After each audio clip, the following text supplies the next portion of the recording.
Shalom, saudara-saudari terkasih, jumpa lagi dalam Suara Gembala. Saudaraku, kali ini saya akan mengajak saudara untuk merenungkan akan satu poin dari kerangka dasar pemikiran John Calvin atau Calvinisme yang sebetulnya ini bukan tulisan atau pengajaran dari John Calvin langsung, tetapi ini merupakan ringkasan dari seluruh dasar pemikiran dan teologi Calvinisme. Disebutkan ada TULIP atau tulip, ya itu adalah huruf pertama dari masing-masing judul. Nah, judul-judul tersebut dalam tulip itu merupakan seluruh dasar pemikiran dari Calvinisme. Saudaraku, T itu total depravity, jadi kerusakan total. Artinya manusia itu sudah mengalami kejatuhan dan kerusakan total, sebagaimana dikatakan di dalam Kejadian pasal yang ke-6, sudah rusak total dan tidak bisa diperbaiki lagi. Itu dasar pemikiran pertama, kondisi manusia itu seperti itu. Kemudian yang kedua, yaitu U, tulip itu TU-nya itu adalah unconditional election. Nah, Tuhan memilih tanpa syarat. Jadi pilihan Tuhan itu apakah orangnya harus begini, begitu, harus baik, harus orang yang bermoral, atau orang yang seperti ini, seperti itu menurut teori tulip tidak. Jadi unconditional, dan memang kenyataannya memang ada, saudaraku ya, orang rusak, hancur, yang kemudian menerima keselamatan, diubahkan dan menjadi hamba Tuhan. Itu kan unconditional, jadi masa lalunya, latar belakangnya sama sekali tidak diperhitungkan oleh Tuhan. Jadi tanpa syarat, satu pemilihan tanpa syarat. Kemudian L, nah ini yang akan kita bahas kali ini, saudaraku, yaitu limited atonement, yaitu penebusan yang terbatas. Jadi teori ini mengatakan bahwa kematian Tuhan Yesus di atas kayu salib itu untuk menebus sekelompok orang saja, terbatas. Tentunya pendapat ini ada dasar ayat-ayat firman-Nya, sudah nanti kita akan bahas ya. Kemudian irreservable grace, I-nya itu irreservable grace, artinya kasih karunia yang tidak bisa ditolak. Ketika kasih karunia Tuhan itu datang atas hidup seseorang, maka orang itu nggak bisa menolaknya. Ya, itu pendapatnya seperti itu. Kemudian perseverance of the saints, ini bicara tentang tanggung jawab dari orang-orang kudus. Bahwa orang-orang yang sudah dipilih Tuhan, yang sudah menjadi milik kepunyaannya itu, mereka akan bertekun sampai ke akhir dan pasti selamat. Kira-kira begitu, saudara. Tulip, TULIP. Nah, saudara, saya tidak akan masuk ke T atau total depravity, unconditional election, enggak. Saya akan masuk poin yang ketiga, yaitu limited atonement. Nah, saudara, sebelum kita masuk limited atonement, apakah benar bahwa keselamatan itu, penebusan itu terbatas? Jadi apa yang dilakukan Tuhan Yesus itu hanya terbatas pada kelompok tertentu atau orang-orang tertentu. Nah, ini kita nanti akan bedah firman Tuhan dan kita coba bahas. Tapi sebelum itu, saudara, saya akan sampaikan pendapat dari Joseph Matera, seorang teolog, seorang hamba Tuhan. Dan Joseph Matera menekuni tentang adanya ekstrim-ekstrim atau hyper-hyper di dalam pengajaran kekristenan. Makanya kita kenal ada istilah hyper grace, hyper Calvinis, bahkan hyper Arminianism. Ya, jadi masing-masing punya hyper atau ekstrimnya. Nah, Joseph Matera berkata bahwa ada sebuah kata bijak, yaitu bahwa keseimbangan adalah jalan menuju kehidupan. Dan dia berkata, aku setuju bahwa kita ini harus mencari keseimbangan dalam segala hal. Kemudian dia katakan, mengekstrimkan satu aspek kebenaran dengan mengabaikan aspek yang lain yang berhubungan dengan kebenaran tersebut, itu akan menjadikan orang kehilangan keseimbangan. Dan gambaran kehilangan keseimbangan itu, orang kalau jalan, kalau hilang keseimbangan apa saudara? Jatuh ya. Sedang meniti di pematang begitu, kehilangan keseimbangan jatuh. Nah, itu yang harus dijaga keseimbangannya supaya tidak sampai ekstrim pada satu sisi kebenaran saja. Nah, Rasul Paulus berkata, ini saya bacakan aja saudaraku ayatnya di dalam Kisah Rasul 20 ayat yang ke-27. Ini adalah perkataan perpisahan Rasul Paulus dengan para penatua di Efesus. Ya, di situ dikatakan demikian ayat yang ke-27. Sebab itu pada hari ini ayat 26 saudara, maaf ya, ayat 26 dan 27, saya ambilkan dua ayat. Sebab itu pada hari ini aku bersaksi kepadamu bahwa aku bersih dan tidak bersalah terhadap siapapun yang akan binasa. Sebab aku tidak lalai memberitakan, garis bawahi, seluruh maksud Allah kepadamu. Sebab aku tidak lalai memberitakan seluruh maksud Allah kepadamu. Jadi Paulus berkata bahwa aku sudah enggak salah loh ya. Aku tidak bersalah kepada siapapun kalau sampai ada di antara kamu yang nanti jatuh dan binasa. Karena aku tidak lalai memberitakan semua maksud Allah. Jadi nggak boleh hanya satu sisi dari kebenaran yang kita ajarkan, kita tekankan, dan membuat orang tidak seimbang. Kalau tidak seimbang nanti miring dan bisa jatuh, terjerembab, saudaraku. Nah, bicara tentang limited atonement. Saya mendengarkan akan wawancara dari seorang hamba Tuhan senior, ya seorang hamba Tuhan yang luar biasa, yaitu John Piper. Dia teologianya cenderung, ya karena dia adalah menurut saya dia itu seperti murid tak langsung dari Jonathan Edwards, saudara ya. Dia pengagumnya Jonathan Edwards, sehingga pemikiran atau teologi dari hamba Tuhan ini, John Piper ini, ya itu merupakan turunan dari apa yang diajarkan oleh Jonathan Edwards. Nah, John Piper pada suatu saat, saudara bisa cari di YouTube-nya, dia mewawancarai Rick Warren. Nah, Rick Warren saudara tahu ya, Rick Warren adalah seorang hamba Tuhan yang dipakai Tuhan luar biasa hari-hari ini. Sampai hari ini, saudaraku. Gerejanya berkembang luar biasa, very evangelical ya. Jadi dia benar-benar seorang hamba Tuhan yang seimbang dalam segala aspek pengajaran. Nah, di dalam wawancara itu ditanyakan oleh John Piper tentang limited atonement. Bagaimana pandangan Anda tentang limited atonement tersebut? Bukankah ada ayat-ayat firman yang memang membela akan kebenaran bahwa penebusan yang dilakukan Tuhan Yesus itu memang terbatas? Ya, misalnya saudaraku, ayat di dalam Efesus 5 ayat 25. Kita lihat ya. Efesus 5 ayat 25. Demikian bunyinya.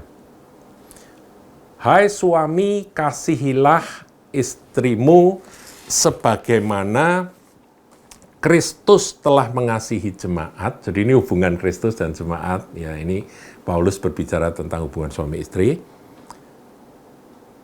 Dan telah menyerahkan dirinya baginya. Jadi Yesus Kristus itu menebus siapa? Menebus mempelainya. Menebus, tanda kutip, istrinya. Itu kan kelompok terbatas, yaitu jemaatnya. Berarti kan limited atonement kalau diambil dari ayat ini saja. Yesus menyerahkan diri, mati, nebus siapa? Ya mempelainya, milik kepunyaannya itu, yaitu jemaat, gerejanya. Ya kalau satu ayat ini kita comot dan kita ambil hanya ini saja, ya demikian saudaraku. Ya, jadi limited atonement atau penebusan terbatas bisa dibenarkan kalau cuma pegang ini saja. Ada ayat lagi yang merupakan ayat yang sudah sering saya bahas, yaitu di dalam Yohanes 10, ayatnya yang ke-26. Ya, ini ayatnya kata-kata Tuhan Yesus demikian. Tetapi kamu tidak percaya karena kamu tidak termasuk domba-dombaku. Jadi kalau sampai ada orang tidak percaya, itu karena bukan domba-dombanya Kristus. Sederhana toh, saudara. Nah ini kalau didalami kemudian dasar pemikiran limited atonement itu ditaruh atau dikenakan pada ayat ini, maka pemahamannya bisa, oh berarti Yesus itu hanya mati bagi domba-dombanya. Terbatas, limited. Penebusan yang dilakukan Tuhan Yesus itu terbatas pada domba-dombanya saja, begitu. Nah, ini sisi mereka-mereka yang extreme limited atonement, saudaraku. Nah, ketika Rick Warren ditanya oleh John Piper, maka dia berkata begini, kalau aku menemukan dua bagian dari firman Tuhan yang bertentangan satu sama lain, maka aku terima dua-duanya. Bertentangannya tanda kutip, saudaraku. Karena kita ini memang terbatas, saudara, dalam segala pengetahuan kita tidak sempurna, kan. Ada pengetahuan Tuhan yang tak terbatas, ada pengetahuan manusia yang terbatas. Nah, kadangkala ketika berbicara tentang predestinasi, kemudian bicara tentang ini, ya, yang sedang kita bahas ini, itu ada sisi Tuhan dan ada sisi manusia. Nah, Alkitab itu kadang-kadang ada satu ayat berbicara ini tentang sisi Tuhan. Ini rahasia ilahi. Nah, kita sebetulnya nggak boleh masuk ke sana. Kita juga harus menemukan apa yang menjadi bagian kita yang harus kita pahami secara manusia. Nah, John Piper bertanya itu, kemudian Rick Warren berkata, aku mempercayai kedua-duanya, aku menerima dan meyakini kedua-duanya meskipun seakan-akan keduanya bertentangan. Jadi dia berkata, oh aku percaya dan menerima bahwa Tuhan Yesus itu mati bagi gerejanya. Kalau dikatakan itu limited, ya limited begitu bagi gerejanya. Itu aku percaya ada ayatnya. Domba-dombaku mengenal aku, mendengar suaraku. Itu kelompok domba-domba. Kamu tidak termasuk domba-dombaku, kamu yang tidak percaya kepadaku. Dan kan begitu, saudara. Nah, tapi dia lanjutkan, saya juga percaya akan 2 Petrus 3 ayat 9. Nah, 2 Petrus 3 ayat 9 bunyinya demikian, saudaraku. Saya bacakan ya. 2 Petrus 3 ayat yang ke-9 demikian. Tuhan tidak lalai menepati janjinya, sekalipun ada orang yang menganggapnya sebagai kelalaian. Tetapi ia sabar terhadap kamu karena ia menghendaki supaya jangan ada yang binasa. Loh, di sini ia, Tuhan, menghendaki supaya jangan ada yang binasa. Ini kehendak Tuhan. Melainkan supaya semua orang berbalik dan bertobat. Rick Warren katakan, aku juga percaya ini. Kalau dari ayat ini kita melihat bahwa Tuhan itu menghendaki semua orang diselamatkan. Oleh sebab itu dia tidak berlambat. Kalau dikatakan berlambat-lambat, enggak. Karena dia sabar. Dia nunggu orang-orang bertobat. Sebab dia menghendaki semua orang. Nah, kemudian ini dikaitkan dengan ayat Yohanes 3 ayat 16. Karena begitu besar kasih Allah akan dunia ini. Dunia itu berarti seluruh isinya manusia-manusia di dunia. supaya barang siapa percaya tidak binasa, melainkan beroleh hidup yang kekal. Jadi, kehendak Tuhan itu dinyatakan dalam ayat-ayat bahwa Tuhan menghendaki seluruh manusia itu diselamatkan. Tapi kok ya ada yang percaya, ada yang tidak percaya. Nah, dalam pengetahuan ilahi Tuhan bisa berkata, itu yang berkata Tuhan loh ya. Tuhan berkata, kamu tidak percaya karena kamu tidak termasuk domba-dombaku. Tapi itu bagiannya Tuhan, itu bukan bagian kita. Begitu maksud dari Rick Warren, saudaraku.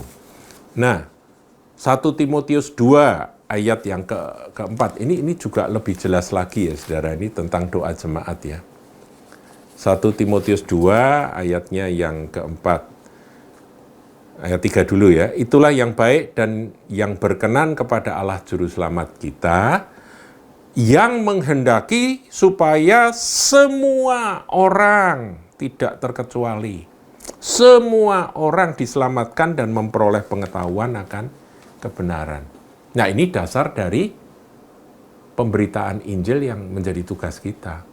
Karena Tuhan menghendaki semua orang diselamatkan.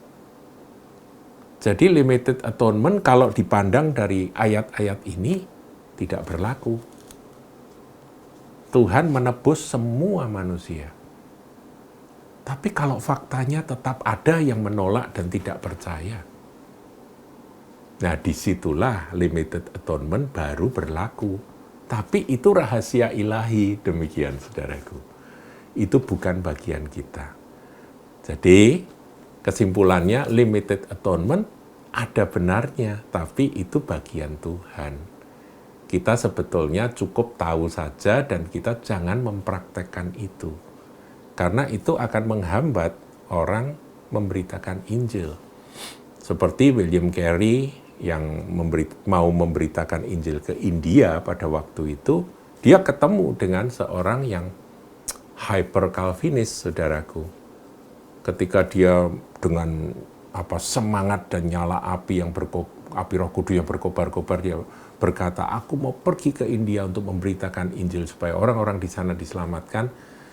Ada seorang tua yang berkata, nak, ngapain kamu repot-repot ke sana? Ngapain kamu susah-susah pergi ke India dan memberitakan Injil? Kalau Tuhan sudah menetapkan orang-orang itu selamat, nanti mereka pasti akan selamat. Nah, ini kan masalah respons, saudaraku, yang keliru. Karena berpendapat bahwa limited atonement akhirnya membuat orang jadi malas untuk bersaksi.